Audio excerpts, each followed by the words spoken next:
ആകാശവാണി.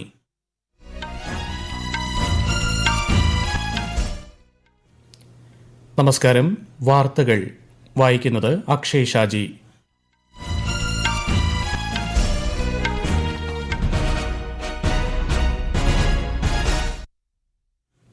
പ്രധാന വാർത്തകൾ. നീറ്റ് വിഷയത്തിൽ ലോക്സഭയിലും രാജ്യസഭയിലും പ്രതിപക്ഷ ബഹളം. ഇരുസഭകളും തിങ്കളാഴ്ച വരെ പിരിഞ്ഞു. രാജ്യസഭയിൽ രാഷ്ട്രപതിയുടെ പ്രസംഗത്തിന്മേലുള്ള നന്ദിപ്രമേയ ചർച്ച നടന്നു. നീറ്റ് പരീക്ഷാ ക്രമക്കേടുമായി ബന്ധപ്പെട്ട എല്ലാ കുറ്റവാളികൾക്കെതിരായും കർശന നടപടി സ്വീകരിക്കുമെന്ന് കേന്ദ്രമന്ത്രി ധർമ്മേന്ദ്ര പ്രധാൻ. കേരള നിയമസഭയിൽ ഇന്നും പ്രതിപക്ഷ വാക്കൌട്ട്. ഖാദി ബോർഡ് വൈസ് ചെയർമാനെതിരായുള്ള ആരോപണത്തിൽ അടിയന്തര പ്രമേയ നോട്ടീസിന് അനുമതി നിഷേധിച്ചതിൽ പ്രതിഷേധിച്ച് പ്രതിപക്ഷം സഭ വിട്ടു. ജനജീവിതത്തെ ബാധിച്ച് ന്യൂഡൽഹിയിൽ കനത്ത മഴ. കേരളത്തിൽ മഴയ്ക്ക് നേരിയ ശമനം. കേരളം ലക്ഷദ്വീപ് തീരങ്ങളിൽ മത്സ്യബന്ധനത്തിന് വിലക്ക്. 2020 ക്രിക്കറ്റ് ലോകകപ്പ് ഫൈനൽ നാളെ. ബ്രിഡ്ജ് ടൗണിൽ നാളെ ഇന്ത്യ ദക്ഷിണാഫ്രിക്കയെ നേരിടും. വാർത്തകൾ വിശദമായി. നീറ്റ് പരീക്ഷാ ക്രമക്കേടിൽ പാർലമെന്റിന്റെ ഇരുസഭകളിലും പ്രതിപക്ഷ ബഹളം. പ്രതിഷേധത്തെ തുടർന്ന് ലോക്സഭയും രാജ്യസഭയും ഇന്നത്തേക്ക് പിരിഞ്ഞു. വിശദാംശങ്ങളിലേക്ക്. രാവിലെ ലോക്സഭ സമ്മേളിച്ചപ്പോൾ നീറ്റ് പരീക്ഷയിലെ ക്രമക്കേടുകൾ ചർച്ച ചെയ്യണമെന്നാവശ്യപ്പെട്ട് പ്രതിപക്ഷ പാർട്ടികൾ രംഗത്തു വന്നു. എന്നാൽ രാഷ്ട്രപതിയുടെ പ്രസംഗത്തിന്മേലുള്ള നന്ദി പ്രമേയത്തിനിടെ മറ്റൊരു ചർച്ച അനുവദിക്കാനാകില്ലെന്ന് വ്യക്തമാക്കി അടിയന്തര പ്രമേയ നോട്ടീസിന് സ്പീക്കർ ഓം ബിർള അനുമതി നിഷേധിച്ചു. തുടർന്ന് പ്രതിപക്ഷ പാർട്ടികളിലെ അംഗങ്ങൾ നടുത്തളത്തിലിറങ്ങി. ബഹളത്തെ തുടർന്ന് സഭ 12 മണിവരെ നിർത്തിവെച്ചു. പിന്നീട് സഭ വീണ്ടും സമ്മേളിക്കവെ വിദ്യാഭ്യാസ മന്ത്രി ധർമ്മേന്ദ്ര പ്രധാന്റെ രാജി ആവശ്യപ്പെട്ട് കോൺഗ്രസ് അംഗങ്ങൾ മുദ്രാവാക്യം മുഴക്കി. എന്നാൽ വിഷയം പരിശോധിക്കാൻ സമിതി രൂപീകരിച്ചതായും സഭ പ്രവർത്തിക്കാൻ അനുവദിക്കാത്തത് പാർലമെന്ററി ജനാധിപത്യത്തിന് വിരുദ്ധമാണെന്നും സ്പീക്കർ വ്യക്തമാക്കി. പ്രതിപക്ഷ ബഹളം രൂക്ഷമായതോടെ സഭ ഇന്നത്തേക്ക് പിരിയുകയായിരുന്നു. അതേസമയം നീറ്റ് വിഷയത്തിലെ പ്രതിപക്ഷ പ്രതിഷേധത്തിൽ രാജ്യസഭാ നടപടികളും പലതവണ തടസ്സപ്പെട്ടു. വിഷയത്തിൽ ചർച്ച ആവശ്യപ്പെട്ട് പ്രതിപക്ഷ എംപിമാർ നൽകിയ അടിയന്തര പ്രമേയ നോട്ടീസിന് സഭാധ്യക്ഷൻ ശ്രീ ജഗദീപ് ധൻകർ അനുമതി നിഷേധിച്ചതോടെയാണ് പ്രതിഷേധമുയർന്നത്. സഭ ആദ്യം പിരിഞ്ഞ ശേഷം ഉച്ചയ്ക്ക് 12 മണിക്ക് വീണ്ടും സമ്മേളിച്ചപ്പോഴും ചർച്ച ആവശ്യപ്പെട്ട് പ്രതിപക്ഷ എംപിമാർ നടുത്തളത്തിലിറങ്ങി. പ്രതിഷേധം രൂക്ഷമായതോടെ 2 തവണ കൂടി സഭാ നടപടികൾ നിർത്തിവെച്ചു. തുടർന്ന് രാജ്യസഭയിൽ രാഷ്ട്രപതിയുടെ പ്രസംഗത്തിന്മേലുള്ള നന്ദി പ്രമേയ ചർച്ച നടന്നു. ഇരുസഭകളും തിങ്കളാഴ്ച വീണ്ടും ചേരും. News desk Akashvani. പാർലമെന്റിന്റെ സംയുക്ത സഭകളെ അഭിസംബോധന ചെയ്തുള്ള രാഷ്ട്രപതിയുടെ പ്രസംഗത്തിന്മേൽ രാജ്യസഭയിൽ ഇന്ന് നന്ദിപ്രമേയ ചർച്ച നടന്നു. ലോക്സഭാ തെരഞ്ഞെടുപ്പിൽ ദക്ഷിണേന്ത്യൻ സംസ്ഥാനങ്ങളിൽ കോൺഗ്രസിനെ അപേക്ഷിച്ച് NDA സഖ്യത്തിന് കൂടുതൽ വോട്ട് വിഹിതം ലഭിച്ചിട്ടുണ്ടെന്ന് ചർച്ചയ്ക്ക് തുടക്കമിട്ട BJP MP സുധാൻഷു ത്രിവേദി പറഞ്ഞു. പ്രധാനമന്ത്രി നരേന്ദ്രമോദിയുടെ കീഴിൽ ഇന്ത്യ വിജയത്തിന്റെ പുതിയ ഉയരങ്ങൾ കൈവരിച്ചതായും ബ്രിട്ടനെ പിന്തള്ളി ഇന്ത്യ ലോകത്തിലെ 3ാമത്തെ വലിയ സമ്പദ് വ്യവസ്ഥയായി മാറിയെന്നും അദ്ദേഹം അവകാശപ്പെട്ടു. ജമ്മു കശ്മീരിലെ അനുച്ഛേദം 370 റദ്ദാക്കിയതിന് BJP നേതൃത്വത്തിലുള്ള സർക്കാരിനെ YSR കോൺഗ്രസ് MP ഗോല ബാബു റാവു പ്രശംസിച്ചു. കവിത പാട്ടിദാർ, കൃഷ്ണലാൽ പൻവാർ, ഡോക്ടർ ഭീം സിംഗ്, ഡോക്ടർ അനിൽ ബോണ്ടെ, BJPയുടെ രാംചന്ദർ ജംഗ്ര തുടങ്ങിയവർ ചർച്ചയിൽ പങ്കെടുത്തു. നീറ്റ് പരീക്ഷാ ക്രമക്കേടുമായി ബന്ധപ്പെട്ട എല്ലാ കുറ്റവാളികൾക്കെതിരായും കർശന നടപടി സ്വീകരിക്കുമെന്ന് കേന്ദ്രമന്ത്രി ധർമ്മേന്ദ്ര പ്രധാൻ. പാർലമെന്റിന് പുറത്ത് മാധ്യമങ്ങളോട് സംസാരിക്കുകയായിരുന്നു അദ്ദേഹം. വിഷയം കേന്ദ്ര സർക്കാർ ഗൌരവമായി കാണുന്നതായും സഭയിൽ എന്ത് വിഷയം ചർച്ച ചെയ്യാനും സർക്കാർ തയ്യാറാണെന്നും ശ്രീ ധർമ്മേന്ദ്ര പ്രധാൻ വ്യക്തമാക്കി. ദേശീയ ടെസ്റ്റിംഗ് ഏജൻസി പരിഷ്കരണം ശുപാർശ ചെയ്യാൻ നിയോഗിച്ച വിദഗ്ധ സമിതി വിദ്യാർത്ഥികളിൽ നിന്നും രക്ഷിതാക്കളിൽ നിന്നും നിർദ്ദേശങ്ങൾ ക്ഷണിച്ചു. ISRO മുൻ ചെയർമാൻ ഡോക്ടർ K രാധാകൃഷ്ണനാണ് സമിതിക്ക് നേതൃത്വം നൽകുന്നത്. മൈഗോവ് വെബ്സൈറ്റ് വഴി ജൂലൈ 7 വരെ നിർദ്ദേശങ്ങൾ നൽകാം. ഖാദി ബോർഡ് വൈസ് ചെയർമാനെതിരെയുള്ള ആരോപണങ്ങൾ സംബന്ധിച്ച അടിയന്തര പ്രമേയ നോട്ടീസിന് സ്പീക്കർ അനുമതി നിഷേധിച്ചതിൽ പ്രതിഷേധിച്ച് കേരള നിയമസഭയിൽ ഇന്നും പ്രതിപക്ഷ വാക്കൌട്ട്. പ്രതിപക്ഷത്ത് നിന്ന് സണ്ണി ജോസഫാണ് അടിയന്തര പ്രമേയ അവതരണത്തിന് അനുമതി തേടിയത്. എന്നാൽ ചട്ടപ്രകാരമല്ലാത്തതിനാൽ നോട്ടീസ് നിരസിക്കണമെന്ന് മന്ത്രി MB രാജേഷ് പറഞ്ഞു. മന്ത്രിയുടെ മറുപടിയെ തുടർന്ന് സ്പീക്കർ അടിയന്തര പ്രമേയ നോട്ടീസ് നിരസിച്ചു. ഈ വാർത്തകൾ ആകാശവാണിയിൽ നിന്ന്. പ്രധാനമന്ത്രി നരേന്ദ്രമോദി ആകാശവാണിയിലൂടെ രാജ്യത്തെ ജനങ്ങളുമായി ആശയങ്ങൾ പങ്കുവയ്ക്കുന്ന പ്രതിമാസ റേഡിയോ പ്രഭാഷണ പരിപാടി മൻ കി ബാത്ത് ഞായറാഴ്ച രാവിലെ 11 മണിക്ക്. മൻ കി ബാത്തിന്റെ 111ാം പതിപ്പാണിത്. ആകാശവാണിയുടെയും ദൂരദർശന്റെയും മുഴുവൻ ശൃംഖലയിലും AR ന്യൂസ് വെബ്സൈറ്റിലും ന്യൂസ് ഓൺ എയർ മൊബൈൽ ആപ്പിലും മൻ കി ബാത്ത് ലഭ്യമാകും.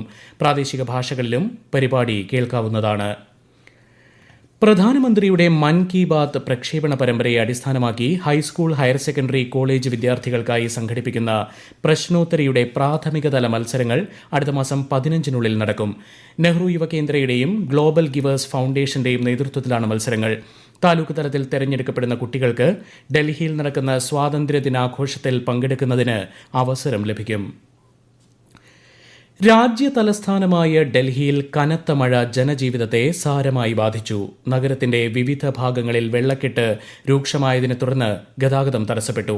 ഇന്ന് രാവിലെ ഡൽഹി വിമാനത്താവളത്തിലെ 1-ാം ടെർമിനലിൽ മേൽക്കൂര തകർന്നു വീണുണ്ടായ അപകടത്തിൽ ഒരാൾ മരിക്കുകയും 8ഓളം പേർക്ക് പരിക്കേൽക്കുകയും ചെയ്തു. കനത്ത മഴയുടെ പശ്ചാത്തലത്തിൽ lieutenant governor VK. Saxena Delhi സർക്കാരിന്റെ കീഴിലുള്ള വിവിധ വകുപ്പുകളുടെ അടിയന്തര യോഗം വിളിച്ചു ചേർത്തു. കേരളത്തിൽ മഴയ്ക്ക് നേരിയ ശമനം. ഇന്ന് തൃശൂർ, മലപ്പുറം, കോഴിക്കോട്, കണ്ണൂർ, കാസർഗോഡ് ജില്ലകളിൽ കേന്ദ്ര കാലാവസ്ഥാ വകുപ്പ് മഞ്ഞ ജാഗ്രത പ്രഖ്യാപിച്ചു. കേരളം, ലക്ഷദ്വീപ് തീരങ്ങളിൽ ഇന്നും, കർണാടക തീരത്ത് ഇന്നും നാളെയും മത്സ്യബന്ധനത്തിന് വിലക്ക് ഏർപ്പെടുത്തി.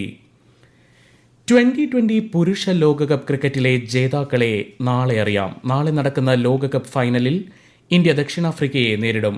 ഇന്നലെ നടന്ന സെമിയിൽ ഇംഗ്ലണ്ടിനെ 68 റൺസിന് പരാജയപ്പെടുത്തിയാണ് ഇന്ത്യ ഫൈനലിൽ പ്രവേശിച്ചത്. നാളെ ബ്രിഡ്ജ് ടൗണിൽ രാത്രി 8 മണിക്കാണ് മത്സരം. ഇന്ത്യൻ വിദേശകാര്യ സർവീസ് ഉന്നതോദ്യോഗസ്ഥൻ വിക്രം മിശ്രയെ അടുത്ത വിദേശകാര്യ സെക്രട്ടറിയായി കേന്ദ്ര സർക്കാർ നിയമിച്ചു. അടുത്ത മാസം 14-ന് കാലാവധി അവസാനിക്കുന്ന വിനയ് മോഹൻ ക്വാത്രയുടെ പിൻഗാമിയായാണ് അദ്ദേഹം ചുമതലയേൽക്കുന്നത്.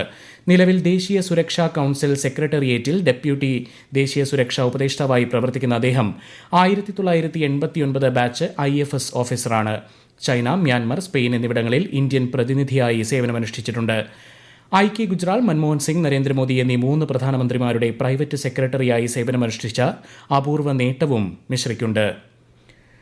ഭാരതീയ ന്യായ സംഹിത 2023, ഭാരതീയ നാഗരിക് സുരക്ഷാ സംഹിത 2023, ഭാരതീയ സാക്ഷ്യ അധിനിയം 2023 എന്നിങ്ങനെ 3 പുതിയ ക്രിമിനൽ നിയമങ്ങൾ അടുത്ത മാസം 1 മുതൽ നിലവിൽ വരും. കുറ്റകൃത്യങ്ങൾ ഓൺലൈനായി റിപ്പോർട്ട് ചെയ്യൽ, ഏത് പോലീസ് സ്റ്റേഷനുകളിലും FIR ഫയൽ ചെയ്യൽ, ഇരകൾക്ക് FIRന്റെ സൗജന്യ പകർപ്പ് ലഭ്യമാക്കുക തുടങ്ങിയ വ്യവസ്ഥകൾ പുതിയ നിയമങ്ങളുടെ സവിശേഷതകളാണ്.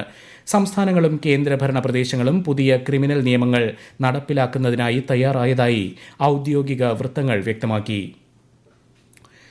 പാരിസ്ഥിതിക വെല്ലുവിളികൾ ഫലപ്രദമായി നേരിടുന്നതിനായി സുസ്ഥിര ജീവിതശൈലി അനുവർത്തിക്കണമെന്ന് കേന്ദ്രമന്ത്രി ഭൂപേന്ദ്ര യാദവ്. ബ്രിക്സ് രാജ്യങ്ങളുടെ പരിസ്ഥിതി മന്ത്രിമാർ പങ്കെടുത്ത വിർച്വൽ സമ്മേളനത്തിൽ സംസാരിക്കുകയായിരുന്നു അദ്ദേഹം.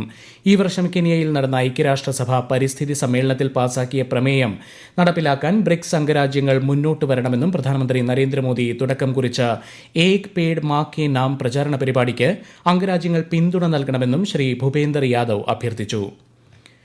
ക്യാൻസർ ചികിത്സയ്ക്കുള്ളതും അവയവം മാറ്റിവയ്ക്കൽ ശസ്ത്രക്രിയകൾക്ക് ശേഷം ഉപയോഗിക്കേണ്ടതുമായ വില കൂടിയ മരുന്നുകൾ സംസ്ഥാനത്ത് ലാഭം ഈടാക്കാതെ രോഗികൾക്ക് നൽകുമെന്ന് മന്ത്രി വീണ ജോർജ്.